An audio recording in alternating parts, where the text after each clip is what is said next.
Today we are going to be speaking about writing in primary grades. A look at studies conducted to evaluate the importance of writing strategies in classrooms. This screencast will focus on an effective research-based practices to assess students' foundational writing skills among primary grades. When you look at the Georgia Standards of Excellence, the writing content is one where you will find throughout kindergarten to 5th grade the responsibility of students having to create an opinion piece, explanatory text, gather information, informative piece, narratives, and research projects. And of course, when it comes to kindergartners, more guidance and support from an adult is required.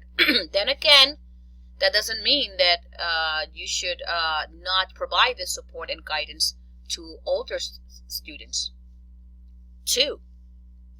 Well, I was thinking about why, which content standard to write about. I decided for it to be writing because I see how much students struggle, lower grades and upper grades in primary school, and I really found that intriguing and at the same time inviting with the idea that I want to help, aid, facilitate these students' learning. I came up with these questions and hope that throughout this presentation they be answered, not only for you but also for myself. How can I ensure that all students acknowledge the concept of writing as an essential part of their education? How can I ensure that all students, despite their learning limitations, acquire the skill of writing? And last, how can I ensure that all students develop strategies that will reinforce their writing efforts as early as the kindergarten level, and for these to extend and endure to the next level grades? And above all, as a future educator, and I believe that current educators today also fear the ability to entirely promote in students a love for writing. So with that said, let's continue. These are my references. An effective framework for primary grade guide writing instruction, writing and writing difficulties from primary grades to college, introduction to the special issue, acceptability of the adaptations for struggling writers, a national survey in which actually had the participation of 125 teachers, and last, early literacy research. The first article, titled Writing and Writing Difficulties from Primary Grades to College Introduction, focused on providing knowledge of the foundations of writing difficulties and student at risk. Also, students with LD, learning disabilities, who struggle with the writing process. And last, identifying instructional strategies to combat these problems. The next article, titled Early Literacy Research Findings Primary Grade Teachers Will Want to Know, by Ray Russell. This article focused on Common Core state standards, writing standards, and how difficult it is to acquire the concept of writing when transcription of handwritten letters is not mastered by students. And once again, that's when we go back to the early childhood development stage and why it is so important that teachers and parents, as the first educators, actually take the time to expose students and really emphasize and take the time to present letters and sounds in a very creative and unique way so that they can really understand this concept because if they do not acquire this, they will struggle in future grades. Also, this talked about how early handwriting speed and legibility predicts quality and quantity of future writings. So we also have to consider that. How much time are we actually exposing our students to writing each day? Are you actually promoting writing? Are you having them write it in a journal? Are you actually giving them labs where they actually are committed to writing a certain amount of time every day, or a certain amount of paragraphs or sentences? And it doesn't matter what they write about, but that actually starts as early as pre-K. And those are things that some people actually do not acknowledge because they believe that they should just be playing. But in reality, that time is essential for them to actually start gaining and really and truly understanding those concepts. And last, it talked about income levels and its influence on student learning.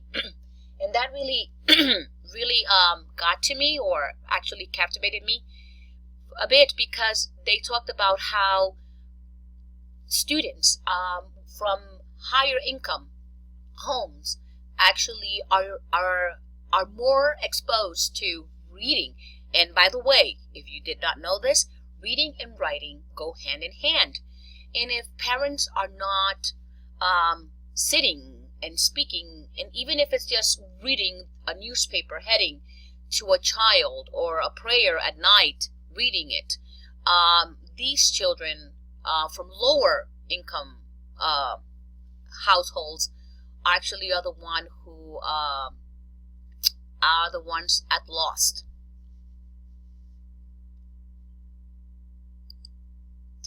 The next journal, An Effective Framework for Primary Grade Guided Writing Instruction by Sharon A. Gibson. This journal focused on the importance of guided writing lessons and small group writing instruction.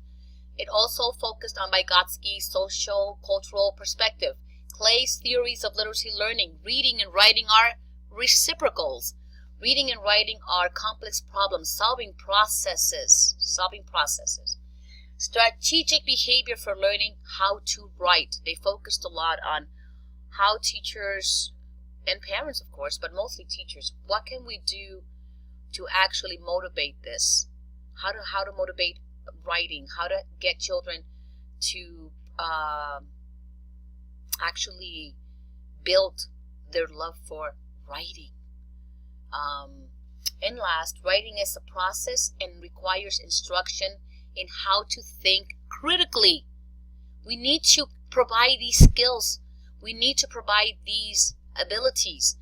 We need to model them to our students. The next one is Acceptability of Adaptation for Struggling Writers, a national survey. Once again, 125 teachers were part of this survey, and these are the adaptations that they actually, most of them used in their classrooms. The article itself is quite long, and it entitles so many things and a lot of numbers, of course, but as you can see here, things such as engagement, mini lesson, writing practice, research writing skills, capitalization, punctuation instruction, grammar instruction, comforting, writing with peers, instructional, etc., etc. These are things that you should also consider when you are actually strategizing. How am I going to get these kids to write? Let's continue. Conclusion. Teaching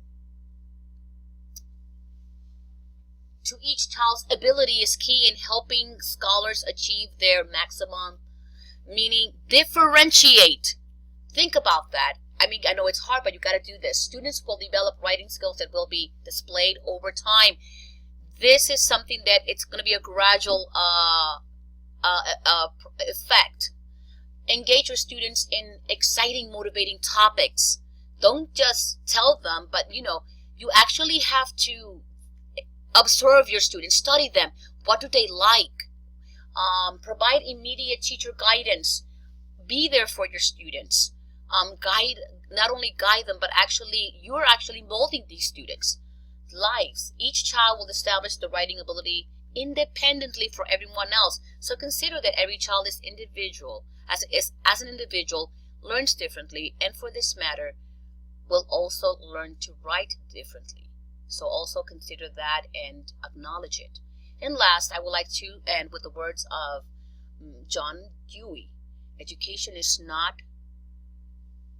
preparation for life, it is life itself.